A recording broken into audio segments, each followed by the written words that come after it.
Gujranwala election DC colony Peoples Party जिला गुजरांवाला के रहनुमाओं का इत्तेहाद ग्रुप की हमायत का ऐलान। पीपल्स पार्टी गखड़ मंडी के सदर मियां राशिद तफैल अल मारूफ मियां दरी फैक्ट्री वाले ने इत्तेहाद ग्रुप डीसी कॉलोनी गुजरांवाला के रहनुमाओं कैप्टन रिटायर्ड खालिद सुल्तान और आमर यकूब वड़ैच से मुलाकात करके इलेक्शन डीसी कॉलोनी में इत्तेहाद ग्रुप की बाज़ाब्ता हमायत का ऐलान कर दिया है।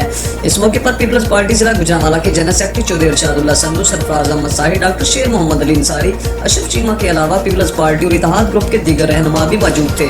इस मौके पर पीपल्स पार्टी जिला गुजरांवाला के जनरल सेक्रेटरी चौधरी इरशादुल्लाह संधू ने खिताब करते हुए कहा कि डीसी कॉलोनी गुजरांवाला के बानी कैप्टन रिटायर्ड खालिद सुल्तान की दिन रात की मेहनत और ईमानदारी की वजह से डीसी कॉलोनी गुजरांवाला पंजाब की बेहतरीन कॉलोनियों में से एक है और डीसी कॉलोनियों के रहायशियों के लिए एक अजीम तोहफा है। 19 तारीख इत्तेहाद ग्रुप की फतह का दिन है। डीसी कॉलोनी के रहायशी इत्तेहाद ग्रुप को वोट देकर भारी अक्सरियत से कामयाब करेंगे। इस मौके पर कैप्टन रिटायर्ड खालिद सुल्तान और आमर यकूब वड़ैच ने इरशादुल्लाह संधू, मियां राशिद तफैल, सरफराज अहमद साहिब, डॉक्टर शेर मोहम्मद अली अंसारी, अशरफ चीमा व दीगर का इत्तेहाद ग्रुप की हमायत करने पर भरपूर शुक्रिया अदा किया। रिपोर्ट मोहम्मद बिलाल राना, गुजरांवाला।